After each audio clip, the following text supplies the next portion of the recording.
Assalamualaikum warahmatullahi wabarakatuh.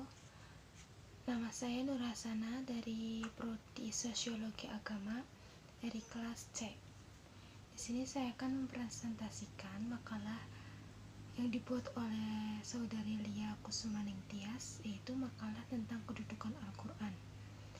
Yang pertama, saya akan menjelaskan tentang apa itu Al-Quran.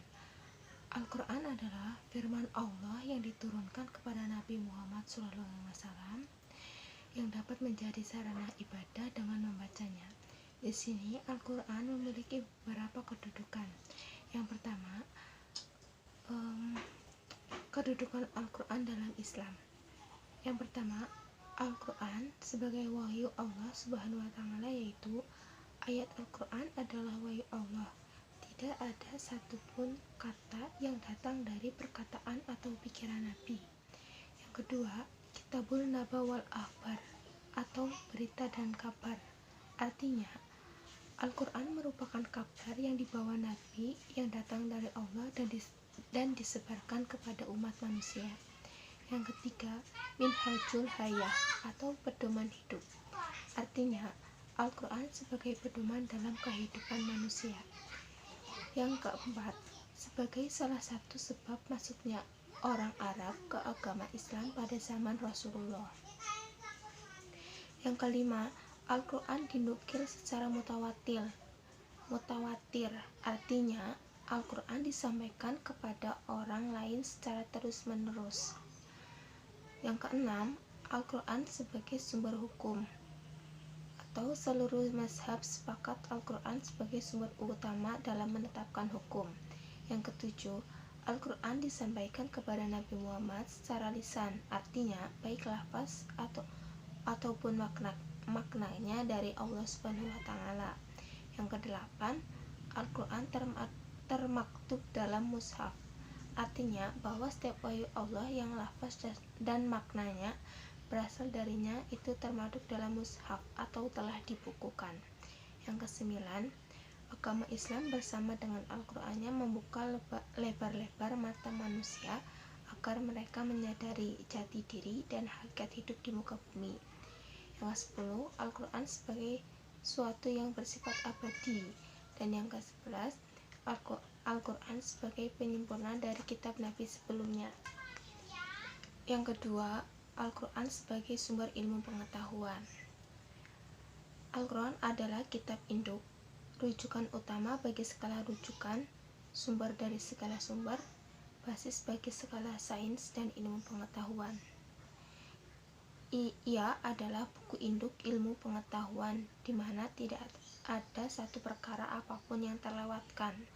Semuanya telah termuat di dalamnya yang mengatur berbagai aspek kehidupan manusia, baik yang berhubungan dengan Allah, sesama manusia, alam, lingkungan, ilmu akidah, ilmu sosial alam, ilmu empiris, ilmu agama umum, dan sebagainya. Al-Quran sebagai sumber dari berbagai ilmu keislaman yang paling utama. Ada beberapa ilmu yang bersumber dari Al-Quran, diantaranya yaitu ilmu tauhid, ilmu hukum, ilmu tasawuf, ilmu filsafat Islam, ilmu sejarah Islam, dan ilmu pendidikan Islam. Yang ketiga adalah kedudukan hukum dalam Al-Quran.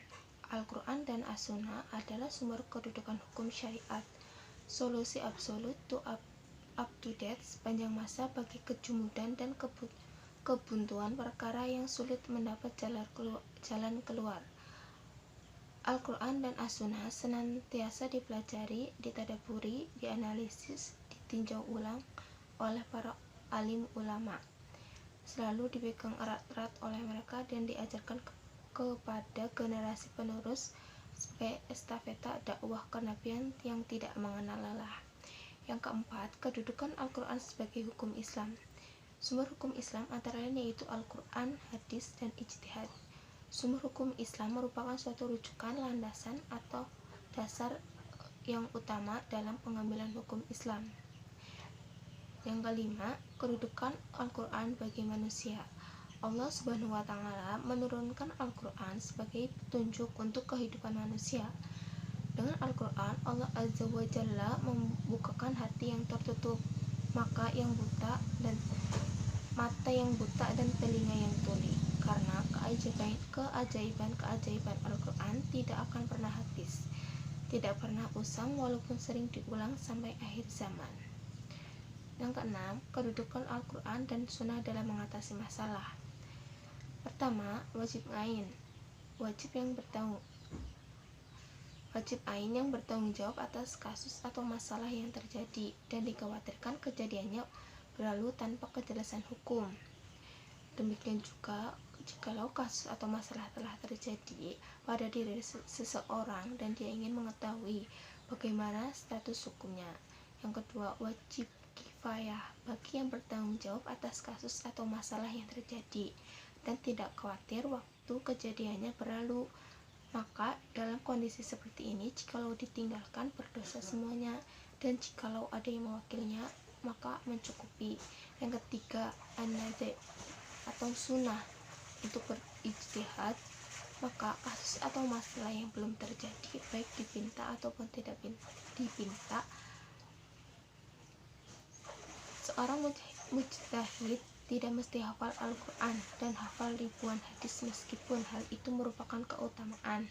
Namun, ketika dia sanggup beristimbat berdasarkan kemampuannya memahami nas-nas Al-Quran dan Al-Hadis dan berpijak pada ijma ulama atau konsensus dan bersinergi dengan informasi atsar, sahabah atau analogi, maka apapun masalahnya atau kasus atau problemnya akan selesai dengan baik dan benar. Nas-nas sorih di dalam ayat-ayat Muhammad yang mengandung kejelasan hukum dari masalah yang terjadi. Demikian pula pada ayat mutasyabihat yang dapat melahirkan pandangan darurat menjadi solusi hukum terakhir sebatas kebutuhan. Sekian presentasi dari saya, mohon maaf bila banyak kekurangan. Terima kasih. Wassalamualaikum warahmatullahi wabarakatuh.